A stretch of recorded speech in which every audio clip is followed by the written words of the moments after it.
Buenas noches, distinguidos amigos del Ministerio de Ayalos y de la Iglesia Adventista del Séptimo Día, Cañada Honda. Sean todos muy bienvenidos a esta entrega semanal de su programa de Dayalos TV, donde tratamos los aspectos importantes de la lección de escuela sabática.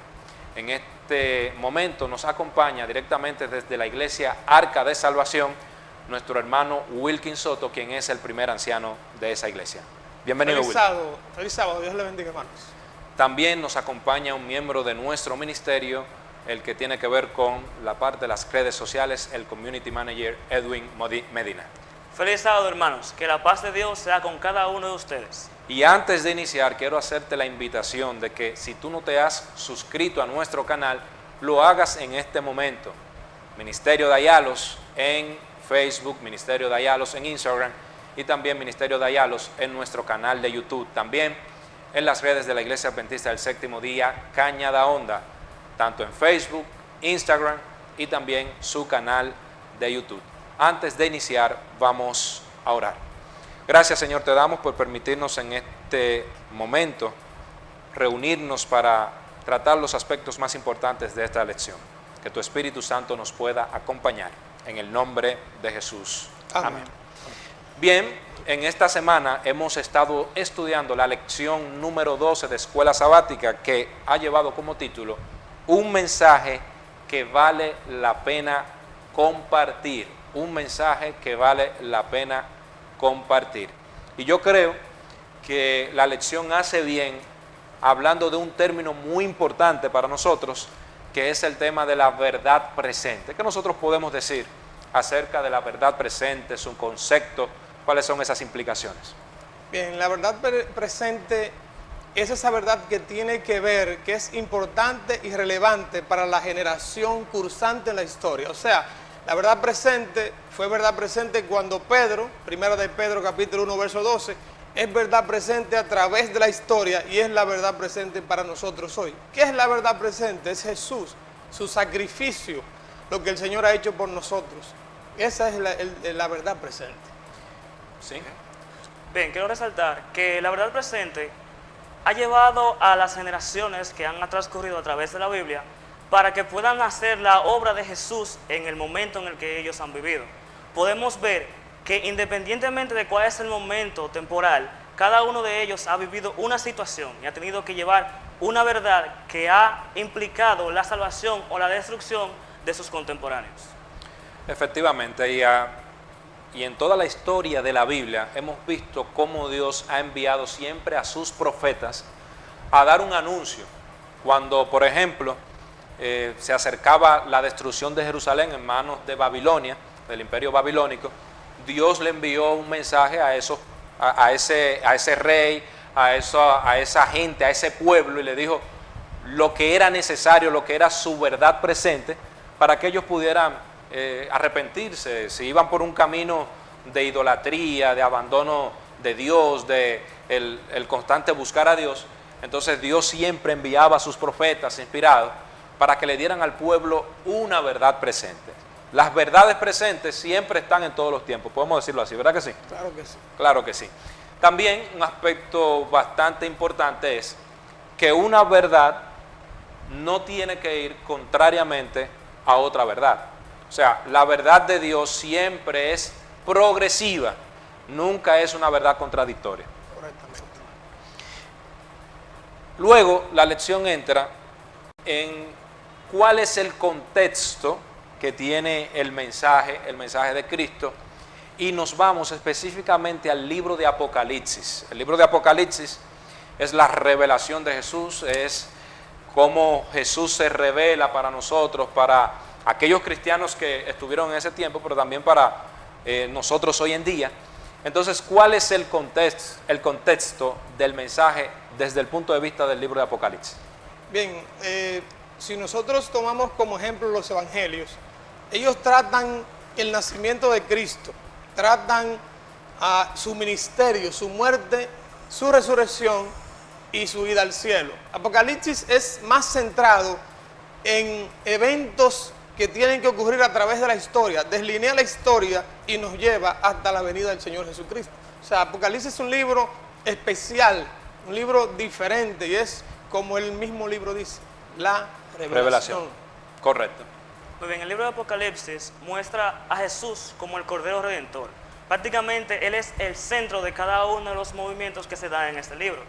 Pero, como ya explicó nuestro hermano, los evangelios hablan de la vida de Jesús, cómo comenzó su evangelio en este mundo. Pero el libro de Apocalipsis es el punto culminante, a donde llevan cada uno de los libros de la Biblia y tienen ese cierre, esa revelación que nos muestra qué pasará, cómo debemos afrontar esos momentos y cuáles son los pasos a seguir para irnos con Cristo hacia el cielo. Perfecto. A mí me llama poderosamente la atención el hecho de que muchas personas entienden que el libro de Apocalipsis tiene una especie de código que usted necesita saber para ser interpretado.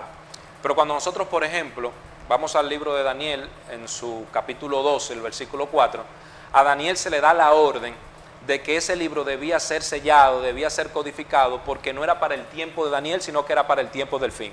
Ahora a Juan, en el libro de Apocalipsis, se le dice exactamente lo contrario. Se le dice, mira, no selles este libro, no lo codifiques, porque ese libro es para nosotros hoy en día y está totalmente decodificado.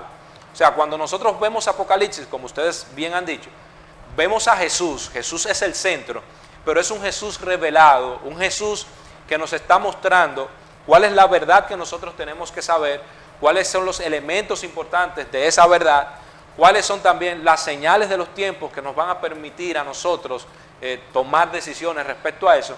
Y para mí es muy importante que las personas que nos están escuchando en este momento, en esta ocasión, sepan que el libro de Apocalipsis es un libro abierto, un libro donde nosotros podemos aprender, un libro también donde se muestra el amor de Dios para con su pueblo, para nosotros.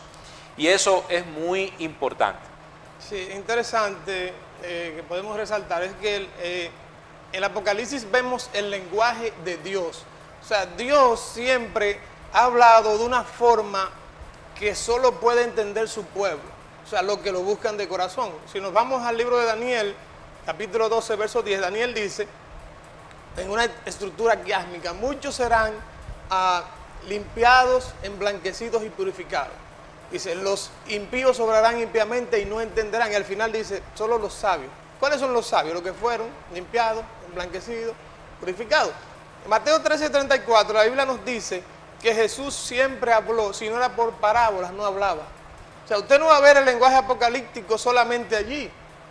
A veces nos enfocamos en Apocalipsis, pero el dragón existía en el Antiguo Testamento. Efectivamente. Y muchas de esas parábolas y esos símbolos apocalípticos usted lo va a encontrar en el Antiguo Testamento o en el mismo Nuevo con frases que el mismo Señor Jesús usaba. Claro, en el mismo libro de Ezequiel también tenemos visiones que vienen desde allá. O sea, Dios siempre ha hablado de esa manera. Y para nosotros hoy en día es muy importante que nosotros sepamos que el objetivo de Dios es que el que lo busque espiritualmente, pues entonces lo encuentre. Y ahí entonces lo que parece codificado, no está codificado porque usted es una persona espiritual. Y podemos incluso caer en lo que pasaba con la iglesia de la Odisea.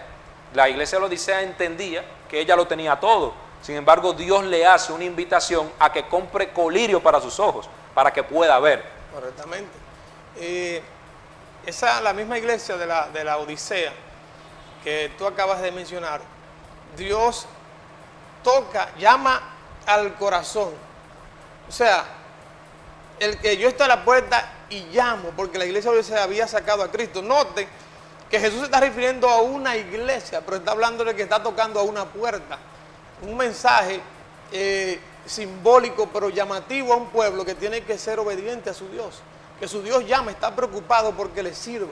Y Apocalipsis capítulo 1, verso 3 dice que bienaventurado el que lee, los que oyen y practican lo que contiene el libro. O sea, que es un libro que nos llama a accionar en forma, en consonancia con la voluntad del Señor. Bien. Yo pienso que un punto bastante crítico al momento de estudiar la Biblia es que muchos cometemos el error de que el primer libro que intentamos leer es Apocalipsis, cuando el libro, al ser el final, o sea, el pináculo de cada una de las líneas temporales que se van dando en la Biblia, se supondría que debería ser el último libro que usted lee. Pero no debemos leer solamente por leer, debemos buscar entender lo que leemos, porque cada una de las referencias que se dan en Apocalipsis se dan en otras partes de la Biblia. Efectivamente. Y si nos vamos en el ejemplo donde habla de que los sellos no fueron abiertos por Daniel, porque se suponía que alguien vendría a abrir esos sellos. Quien tenía que abrir esos sellos era Jesús. Cuando Jesús llega al mundo y hace su obra de evangelio, comienza a dar la revelación de todas las pautas que debían de ser seguidas para poder alcanzar la salvación. Claro, y que muchos de los pasajes que están en el libro de Apocalipsis ya tuvieron alguna presencia en otras partes del Antiguo Testamento. Y es normal porque el escritor de Apocalipsis, Juan, era un judío a carta cabal, o sea, conocía mucho de las profecías, había tenido el privilegio de encontrarse con Jesús, y él, desde que comienza a escribir el Apocalipsis, deja claro que ese libro es la revelación de Jesús, y en el contexto que coloca al libro es propiamente a la segunda venida de Jesús. Jesucristo vino una primera vez, fue encarnado, tuvo su ministerio, una vida sin pecado, luego fue crucificado, luego resucitó, y entonces nosotros esperamos a ese Jesús por segunda vez. Entonces el contexto de Apocalipsis nos coloca en ese sentido, la segunda venida de Cristo. Luego Apocalipsis 13, donde se nos da el gran conflicto, y ahí vemos una bestia que sube del mar, una bestia que sube de la tierra. Quizás por cuestiones de tiempo no podamos entrar en los detalles per se de cada una de las bestias, pero llegamos a un punto muy importante luego de Apocalipsis 13, que es Apocalipsis 14, y lo que para la iglesia adventista es Apocalipsis 14, eso es algo grandioso. ¿Por qué? Porque de ahí viene nuestro mensaje, de ahí depende nuestra misión, y es lo que nosotros conocemos como el mensaje de los tres ángeles. Entonces, ¿qué podemos decir, por ejemplo, de ese primer ángel y su mensaje? Bien, el primer ángel nos llama. Note el texto, lo voy a leer porque no quiero parafrasearlo. Vi volar en medio del cielo otro ángel que tenía el evangelio eterno. Note qué tiene este ángel, el evangelio eterno. Y dice, para predicarlo a los habitantes de la tierra, a toda nación, tribu, pueblo y lengua. Decía a gran voz, temed a Dios y dadle gloria, porque la hora de su juicio ha llegado, y adorad a aquel que hizo el cielo, la tierra, el mar y las fuentes de las aguas. Este ángel está llamando. Ahora bien, vamos primero a analizar la palabra ángel. La palabra ángel en griego es, en vez de N lleva una G, doble G. Es en griego mensaje o mensajero. O sea que es un mensaje. Pedro en su primera carta dice que los ángeles ansían dar ese mensaje. Quien debe dar este mensaje es la iglesia de Dios. Ahora, ¿qué iglesia? Una iglesia que está pegada a lo que dice el mismo capítulo 14, verso 12. Tienen fe en Cristo, son pacientes y guardan los mandamientos de Dios. Porque el mensaje tiene que ver, ¿qué nos recuerda a nosotros? Que Dios es el creador de todo. El sábado. El sábado. Porque es el día, en Génesis 2, del 1 al 4, donde Dios, después que prepara todo, ese día lo descansa. Él hizo tres cosas. Lo bendijo, lo santificó y reposó. Y en Job 38, 7 y 8 dice que ese día había una alegría. Dios hizo una alegría porque fue un día de regocijo, de alegría, donde Adán y Eva, que fueron creados el sexto día, vieron lo que Dios hizo. Lo que encontraron hecho, pero ahora ven que ese séptimo día es un día especial. Algunos teólogos dicen que ese era el día que Dios iba a encontrarse con ellos. Y si nos vamos al libro de Isaías 66, 23 y 24, dice que los cielos nuevos y la tierra nueva que Dios ha creado, 22 y 23, dice que de mes en mes y de sábado en sábado iremos delante. Hay una conexión aquí donde el sábado tiene que ver con adoración, con respeto y con comunión, y encontrarnos especialmente ese día con nuestro Señor. Muy bien, interesante posición. También la Biblia menciona, el primer ángel menciona, que es el evangelio eterno. ¿Qué es el evangelio eterno? Son las buenas nuevas. ¿Cuáles son esas buenas nuevas? Bueno, que Jesucristo es creador, ¿verdad? Que Jesucristo también hizo un sacrificio por la humanidad, pero que Jesucristo también es redentor y que nos permite a nosotros encontrarnos y tener una conexión con el Padre. Y eso debe ser lo que nosotros como adventistas deberíamos tener entre ceja y ceja, como decían mis abuelos, ¿verdad? Edwin. Bien, tenemos que tener algo pendiente. Cuando nos habla de Evangelio eterno, nos quiere dejar de manera clara que los estatutos de Dios, los mismos que fueron para el pasado, son los mismos que son para este momento de ahora. Hay una tendencia últimamente a pensar de que la Biblia está fuera de tono, de que está desactualizada. Hace unos meses, no sé si ustedes vieron, que salió una noticia de que el Vaticano estaba pensando en retirar la Biblia y sustituirla por un nuevo libro, porque según este artículo, ellos pensaban que la Biblia ya no se adecuaba a las situaciones que estaban viviendo la sociedad actual. Después se desmintió esto porque fue simplemente una malinterpretación. Lo que se había publicado era que la Biblia iba a ser revisada nuevamente para hacer una nueva traducción que fuese más entendible. Ahora, ¿cuál es el problema de esto? Ustedes saben que cuando se hacen traducciones que busquen hacer el texto más entendible, se pierde sustancia del texto original. Y el problema es que la Biblia fue escrita, fue inspirada por Dios y escrita para dar un mensaje de amonestación eterno, que moldee tu carácter y el mío para asemejarse con el de Dios. Cuando yo intento modificar este mensaje, lo distorsiono. Y al distorsionarlo llega a ese momento donde las personas piensan que ya la Biblia se está desactualizando, que no se está adecuando al ritmo de vida que estamos viviendo en estos entonces. Excelente. Me gustaría apuntar algo allí. Yo no sé si ahorita mencioné algo, pero la palabra ángelos, que es mensaje o mensajero, y evangelio con doble G, que es buenas noticias o buenas nuevas. Note que, como decía Edwin, es eterno, ha sido el mismo ayer, hoy y mañana, no cambia. La Biblia dice en Daniel 7:25 que iba a venir, Daniel se escribe 600 años antes de Jesús, y dice que iba a venir un poder que trataría de cambiar los tiempos y la ley. Hoy en día nosotros claramente vemos que la división de día y noche es 12 de la noche, eso viene de Roma. Sin embargo, la Biblia dice que después está el sol, la puesta del sol. La creación lo vemos en Génesis 1 hasta el verso 31.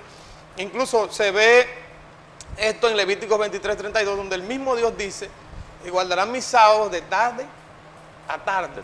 Ahora, algo interesante aquí. Nosotros vemos que el ángel dice: teman a Dios, denle gloria, porque ha llegado su juicio. La palabra temer, que es fobeo, tiene que ver con ese respeto, esa adoración, esa reverencia a ese Dios que lo merece. Cuando volvemos a Daniel, Daniel dice que iba a entrar en el escenario un poder, que iba a tratar. ¿Por qué tratar? Es bueno que nos detengamos un poco, porque la ley de Dios no cambia. La Biblia lo dice, Salmo 111, 7 y 8. El mismo Jesús dijo: yo no vine a cambiar la ley ni los profetas, Mateo 5, 17 al 19. Mientras existe el cielo y la tierra, ni una jota ni una tilde. Así que este poder, precisamente, como ellos adoran imágenes, eliminaron el segundo mandamiento que dice: no tendrás imágenes. Como ellos establecieron el domingo 7 de marzo del año 321 como día de adoración del sol en el reino romano, eliminaron el sábado y le pusieron santificarás la fiesta. Y entonces, para tapar el que faltaba, el número 10 lo dividieron en dos: no codiciarás la mujer de tu prójimo, punto. Entonces no codiciarás la casa ni ninguna cosa de tu prójimo. Dividieron en dos un mandamiento. Así que ya la Biblia había vaticinado que iba a entrar un poder al escenario, que iba a cambiar. De hecho, Jesús dijo en Mateo 21: a nadie llames Padre nuestro. Y este sistema tiene personas que se llaman padres. Incluso hay un hombre que es en el mundo muy aclamado. Nosotros sabemos todo quién es ese personaje. La Biblia nos quiere mostrar en este mensaje que solamente hay que adorar a Dios. A Dios. Adora a Dios, dice la palabra. No es que le tenga miedo, fobeo es respeto, reconocer quién es Dios, es tu creador. Le debemos todo. Cuando yo oro en mi casa, le digo a mis hijos: oren y agradezcan por todo, por el aire que respiramos, por todo, porque todo viene de Dios. Para mí, y ya que ustedes han sido abarcantes en este punto, ese mensaje que tú nos estás diciendo, Wilkin y Edwin, que ustedes nos están diciendo, dice que ese evangelio eterno tiene que ser predicado a todo pueblo, tribu, lengua y nación. O sea, nosotros como adventistas no podemos bajo ninguna circunstancia secuestrar el mensaje. O sea, tenemos una responsabilidad de decirle a la gente que la hora del juicio de Dios ha llegado, porque la gente tiene que enterarse que vamos a ser juzgados. Claro, un juicio que te va a ir bien o te va a ir mal, dependiendo de lo que tú hayas hecho con Cristo. Si tú aceptaste a Cristo como tu Salvador personal, entonces no hay que temer a ningún juicio.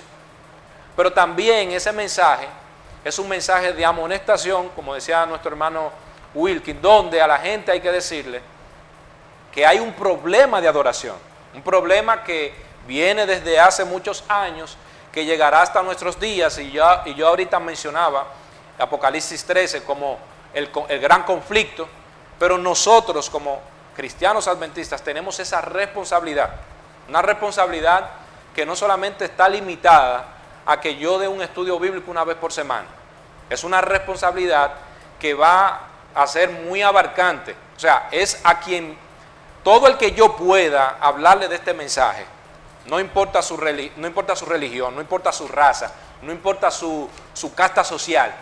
O sea, tenemos la responsabilidad de predicar la hora del juicio de Dios, de predicar que Cristo viene por segunda vez y de decirle a la gente esas verdades que nosotros ya hemos conocido y que hemos acuñado. ¿De acuerdo? Entonces, entramos al mensaje del segundo ángel, Apocalipsis 14. ¿Qué trata el mensaje del segundo ángel? Bien, el segundo ángel dice que ha caído Babilonia. O sea, voy a leerlo aquí en Apocalipsis 14 para... Otro ángel lo siguió diciendo, ha caído Babilonia, la gran ciudad, porque ha hecho beber a todas las naciones del vino del furor de su fornicación. Bien, los teólogos identifican ha caído como un auristo profético. ¿Qué es un auristo profético? Es algo que, aunque no ocurrió en el momento que Juan escribe el libro en la isla de Patmos, sino que algo que va a ocurrir porque Dios lo dijo. O sea, es un auristo profético. O sea, ha caído, sí, Babilonia va a caer. Usted se va a dar cuenta del capítulo 18, ¿qué tumba Babilonia? El mensaje poderoso del ángel del 18, capítulo 18, versos 1 al 4. Un mensaje poderoso que se va a dar en la tierra. Nosotros tenemos una responsabilidad. Quiero decirle algo a ustedes. Como iglesia, nosotros somos la única iglesia que está predicando el evangelio al mundo. El mismo evangelio. Hay iglesias locales, ¿sabía usted? No voy a mencionar nombres, pero hay muchas iglesias que están en Estados Unidos, en Canadá y aquí. Hay otras iglesias que están en Europa. Hay otras iglesias que están, pero la iglesia adventista es mundial. De hecho, nosotros no estamos en los 237 países porque no nos lo han permitido. Y en eso que no estamos, le predicamos por satélite. O sea, es un mensaje de amonestación a un mundo que alguien tiene que tener la responsabilidad en sus hombros. Y Dios la puso en nosotros. Gloria a Dios. Y el mismo mensaje, usted puede ir a cualquier iglesia en el mundo, estudiamos el mismo folleto. Y es un mensaje que nos dice a nosotros que el único que nos salva es Cristo. Y la Biblia lo dice. Amén. El único que nos salva es Jesús. Que tenemos que ser obedientes a su mandamiento y que tenemos que ser pacientes. Ahora hay algo interesante. Y es que nosotros debemos enseñar a la gente que la única forma de obedecer a Dios, hay personas que me han dicho, nadie puede guardar los 10 mandamientos. Digo, sí, hay muchas personas que lo hacemos. Es conectar con Cristo. Porque la obediencia depende de yo encontrarme con Jesús. Y ahora hacer lo que dice primera de Juan 5:3. En esto consiste el amor a Dios. En que guardemos sus mandamientos y no los veamos como una carga. Claro, claro. Me emociono al escucharte, Wilkin, porque nosotros tenemos un evangelio y una verdad que el Señor nos ha entregado con un mensaje distintivo, porque somos la iglesia que el Señor levantó en el tiempo del fin. O sea, esta iglesia fue levantada en el tiempo del fin con ese propósito especial. Entonces, algunas cosas que resaltar. Primero, muchos dirán, pero ¿de qué Babilonia está hablando Juan en el libro de Apocalipsis? Si Juan vivió en el primer siglo, por así decirlo, ¿verdad? y ya Babilonia había sido destruida muchísimos años atrás. Lo que sucede es que estamos hablando de una Babilonia espiritual, mística, una Babilonia que no estaba tangible, sino que es una Babilonia que, aunque no está físicamente como esa Babilonia, pero sí tiene el mismo comportamiento de la Babilonia que ya existió. Correctamente. O sea, su moral es la misma de esa Babilonia que existió. Su adoración vana, su adoración falsa es la misma. Es ese poder que se sienta y se hace pasar por Dios. Es ese poder que dice que usted tiene que orar primero a esa persona para usted tener un encuentro con Dios, cuando la Biblia dice que hay un solo mediador entre Dios y los hombres, que es Jesucristo hombre. Entonces de eso se trata. La Babilonia que está hablando Juan aquí no es una Babilonia física como gobernada por Nabucodonosor, Belsasar o Nabonido. Es una Babilonia espiritual que iba a estar vigente y que está vigente hasta nuestros días, pero que según el mensaje del segundo ángel va a caer. El punto crítico es el siguiente. Cuando vamos a la palabra Babilonia, ¿qué quiere significar esto? Babilonia significa confusión. Nosotros como adventistas tenemos un gran reto de por medio, y es que si más bien estamos tan bien organizados, tenemos un mensaje tan bien esquematizado, tenemos una gran contra, y es que se ha llevado un pensamiento de distracción. A las personas se les están enseñando cosas que no están de acorde a la Biblia. Se está cambiando sábado por domingo, se está cambiando la verdadera adoración. Entonces, cuando tú vas a un mundo donde ya nadie sabe si es blanco o es negro, todo se ve gris, tú tienes un problema. Pero aquí llega lo que es el Evangelio eterno, que nosotros debemos de tomar la Biblia como nuestra lámpara y nuestra guía para poder movernos en un mundo donde a lo bueno se le llama malo y a lo malo se le llama bueno, donde cuando tú sales a la calle y muestras tu percepción moral, te dicen, este está loco, pero cuando tú lo sigues, te aceptan en su grupo social y te muestran que la nueva forma de pensar es mejor a lo que se había vivido antes, cuando la Biblia te dice a ti que aquellos que se mantienen agarrados de la palabra de Dios permanecerán hasta el final. Bien, me gustaría hablar un poquito ahí de Babilonia. La palabra bebé, tienes un bebé, yo también, 6 meses tiene la mía, creo que la tuya va por ahí. Precisamente viene de porque el bebé cuando habla no se entiende. Así que Babilonia viene, su origen está en Génesis 10:5 a Génesis 11:17. ¿Por qué se comparan las dos Babilonias? Babilonia, la que existió en ese periodo, más o menos 500 años después del diluvio, y Babilonia del tiempo del fin. Bien, lo primero que Babilonia hizo fue que estableció la adoración al sol. La adoración al sol. Nimrod, que era el poderoso arquitecto, decía que cuando él muriera iba a poseer el sol. Su esposa Semíramis la luna. De ahí viene esa adoración. Pero ¿qué es Babilonia? ¿Qué hizo Babilonia del tiempo del fin? Estableció el domingo. Cuando usted se va al domingo, venerable día del sol. Además, los historiadores dicen, en el año 330 y algo, en el periodo de Constantino, los sacerdotes babilónicos trabajaron para los romanos y fueron ellos que influenciaron para que viniera la adoración a los seres humanos. Cuando usted lee una Biblia, usted va a ver que dice San Juan, San Mateo, porque hicieron santo a todos los apóstoles. No solo eso, porque Dios nos hace santo a todo lo que le servimos, pero santificar a alguien le corresponde solo a Dios. De ahí en adelante se hicieron santos muchas personas. Por ejemplo, para poner un caso, Jerónimo de Estridón, fue quien tradujo la Biblia, la Vulgata latina, en el año 396, por ahí, después de Jesús, de los idiomas originales griegos y de la traducción de la Septuaginta al idioma latino, porque ya Roma se había hecho cristiano. Y ya por este señor hacer esta hazaña, que fue muy buena, y le agradecemos mucho porque fue la Biblia que fue traducida en capítulos y versículos, pero ya por eso este hombre es adorado. Y no solo eso, sino que esas personas se tienen como que pueden darte una mano. Si tú te portas mal en esta tierra, se le puede hacer oraciones a ellos y ellos te rescatan del cementerio y te llevan al cielo. Y eso es algo que sabemos que es una aberración. Excelente. Muy importante es el hecho de que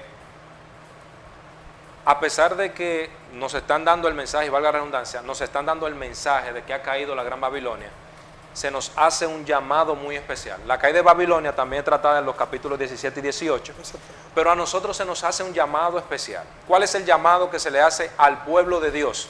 A salir de Babilonia, a salir de Babilonia. Nosotros, cuando estamos y venimos a la iglesia y nosotros participamos de cosas que no son cosas espirituales, que son cosas que no nos hacen bien, son cosas que como cristianos no estamos llamadas a hacer, a nosotros se nos hace una invitación de dejar las cosas de Babilonia. Pero también ese llamado a salir de Babilonia es para un pueblo que Dios tiene en muchas denominaciones, para un pueblo que ha sido engañado por ese poder, y que al final del tiempo ese engaño se va a maximizar cada día más. Entonces, desde ahora el Señor le está diciendo a esa gente: salid de Babilonia, pueblo mío, porque a Babilonia le espera su castigo. Es algo muy interesante, ya que tú apuntas ahí. El Señor Jesucristo en el libro de San Juan 10:16 dijo: yo tengo otras ovejas que están en otros rediles, la cual me conviene traer para que haya un solo rebaño y un solo pastor. Note el texto. El único pastor es Cristo y Él quiere tener un solo rebaño. Excelente. Entonces, muy importante, y ya para concluir, el mensaje del tercer ángel, que es todo lo relacionado a la adoración. Bien. Capítulo 14, verso 9. Correcto. 9 al 11. Y un tercer ángel lo siguió diciendo a gran voz: si alguno adora a la bestia y a su imagen y recibe la marca en su frente o en su mano, él también beberá del vino de la ira de Dios, que ha sido vaciado puro en el cáliz de su ira, y será atormentado con fuego y azufre delante de los santos ángeles. Note que Jesús dijo en Mateo 10 que aquellos que lo confesaren delante de los hombres, Él lo va a confesar delante de su Padre y de sus ángeles. Pero aquí dice que estos serán atormentados delante de Dios y de los ángeles. ¿Cuál es el problema? Aquí este ángel está diciendo que nosotros, diciendo a gran voz, si alguno adora, la adoración, ¿a quién nosotros adoramos? O sea, ¿quién recibe esa adoración nuestra? ¿Un ser humano que es famoso? ¿O la Biblia nos está diciendo que tiene que ser Dios? Hay un mensaje poderoso llamando a un pueblo a adorar al único Dios, pero le está mostrando la consecuencia de no adorar a ese único Dios. ¿Cuáles son las consecuencias? Hay un fuego que lo va a destruir y serán atormentados. Miren, en el libro de Mateo 13, 39 al 43, Jesús usa una parábola del trigo y la cizaña. Trigo y la cizaña, dice que los ángeles, Jesús dijo cuando Él venga, la cizaña va a ser echada en un fuego por los ángeles. ¿Se parece al texto? Sin embargo, Mateo 24, 31, contraste positivo, dice que los ángeles nos van a recoger a los salvos y nos van a reunir con Cristo en el aire. En el aire. Así que aquí vemos un fuego que Mateo 24, 41, el Señor Jesús dijo que ese fuego es para el diablo y sus ángeles. Pero aquí nos está advirtiendo que aquellos que no adoren a Dios van a recibir eso. Perfecto. Algo que recargar en cuanto a lo que es la verdadera adoración es que la Biblia es un libro que nos va a abrir los ojos. Y nuestro problema siempre ha estado en rechazar la Biblia como lo que es. Un libro que está inspirado por Dios para dirigirnos en este mundo. Volviendo al ejemplo de la canonización, que era el proceso que explicaba Wilken, cuando se hace eso de santificar a una persona, teniendo en cuenta una acción buena que esta persona haya hecho, y que muchas veces se hicieron canonizaciones a personas que no lo merecían, a borrachos, a violadores y a guerreros, hoy en día hay personas que adoran la imagen de esa persona que no está dentro de los estatutos de Dios. El único que puede decidir quién es santo y quién no es Dios. Y el único santo por sobre todas las cosas es Dios. Pero cuando nosotros somos partícipes de esa confusión y comenzamos a adorar cosas sin cuestionarnos a la luz de la Biblia el porqué de estas cosas, somos partícipes de Babilonia. Y al ser partícipes de estos, si nosotros no escapamos de Babilonia, seremos también castigados con el fuego que le toca a Babilonia. Por eso, independientemente de la religión en la que usted esté, sea en esta religión adventista, sea en cualquier otra, si usted escucha y no escudriña buscando una revelación de Dios, usted puede caer en ese espíritu de confusión. Porque muchas personas vienen a la iglesia, escuchan la prédica y no entienden, se quedan con una idea vaga del tema y cuando salen afuera dicen, no, el pastor dijo esto y aquello. Pero cuando usted va a resumidas cuentas, lo que esa persona dijo es muy diferente a lo que el pastor explicó. Entonces, el hecho de nosotros venir y congregarnos en esta iglesia, ya sea de manera virtual o de manera física, debe ser una fe activa y proactiva, que cuando usted venga y escuche la palabra de Dios, asimismo usted vaya a su casa, tome la Biblia, lea y le pida a Dios que le revele cada una de esas cosas. Amén, amén. Adelante. Bien, yo, en consonancia con lo que está hablando el hermano, el problema del ser humano hoy en día son varias cositas, pero quiero resaltar dos.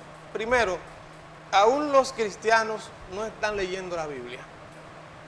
Y lo segundo es, las personas no quieren que se le diga la realidad de lo que lo hace cambiar. Ahora bien, diría algún hermano que estamos hablando aquí, pero no hablamos de la imagen de la bestia. No sé si tengo tiempo de desglosar todo, me encantaría, pero por lo menos una bestia, según Daniel 7, usted se va al verso 17 al 23, son reinos. Reinos que trascienden más allá de sus fronteras y que han oprimido a través de la historia del pueblo de Dios.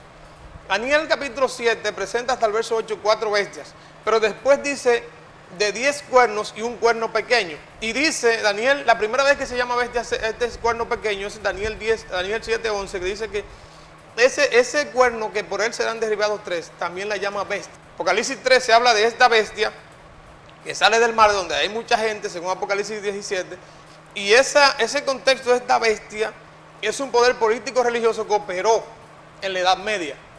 Si hay una imagen de la bestia, debe ser un poder político religioso unido en el tiempo del fin. Así que nosotros esperamos que al final de la historia que vivimos, y nosotros hemos estudiado esto, que es los Estados Unidos de Norteamérica, se va a levantar una unión religiosa unida al Estado, que según Apocalipsis 13, 14 incluso, va a matar a los que no adoren. O sea, si usted se deja engañar de una imagen que salga religiosa política en el tiempo del fin, entonces usted va a recibir el castigo que dice aquí. Ahora bien, esta imagen de la bestia que va a operar en el tiempo del fin, que va a querer destruir al pueblo de Dios en el final, es lo mismo que pasó cuando el Señor Jesús. ¿Qué mató a Cristo? El Estado y la religión. La religión. Jesús dijo en San Juan 16:2, viene la hora, incluso el que los mate pensará que rinde culto. Y eso es lo que la Biblia nos va diciendo. O sea, esa imagen de la bestia, un poder político religioso, se levantará en el último tiempo de Estados Unidos y va a querer obligar a las personas que hagan lo que ellos enseñan. Una tergiversación de la palabra. Y va a tener mucho éxito porque la gente, los hermanos, no están sacando tiempo para orar y leer la Biblia. ¿No? Y creo que no deberíamos terminar sin mencionar que ese poder va a colocar su marca que es en contraposición al sello de Dios. Apocalipsis 7, la marca de la bestia que se menciona en Apocalipsis 13 y luego aquí es mencionada en Apocalipsis 14. Esa marca de la bestia, nosotros estamos claros que sucederá de dos maneras. Los grupos se la pondrán muchos por convicción y muchos se la pondrán por conveniencia. Convicción, donde a pesar de lo que usted puede estudiar, usted está seguro de que eso va a ser así. O sea, que la adoración correcta es la que se hace en día de domingo. Eso es convicción. Y otros por conveniencia. Tengo un trabajo, tengo una buena posición, tengo incluso un negocio. No soy un empleado, pero tengo un negocio y tengo que abrirlo los sábados. Entonces muchos de ellos van a dejar que se le ponga la marca de la bestia por conveniencia. ¿Qué debemos hacer nosotros como pueblo adventista? Seguir al Cordero por donde quiera que vaya. Ese es el único método que nos va a permitir permanecer hasta el fin del tiempo. Señores, Quisiéramos seguir hablando, pero lamentablemente no hay tiempo para más. Queremos reiterarle que estamos a su disposición y que por favor se suscriban a nuestras redes sociales, Facebook, Instagram, YouTube.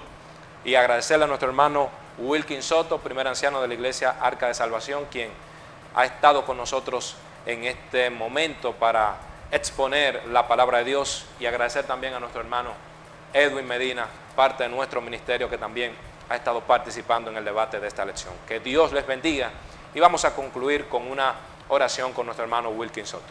Oremos. Te damos gracias, oh Señor, por tu palabra, porque ella nos amonesta, pero también nos da la luz que necesitamos en este tiempo para poder, Señor, no dejarnos engañar por el enemigo. Pedimos que cada persona que está viendo este mensaje pueda ser tocado con poder por el Espíritu Santo, y que este ministerio sea usado con poder para que muchas personas puedan entender el mensaje de Dios en este tiempo. Amén. Así que oramos a ti, Señor, en el nombre de Jesús. Amén.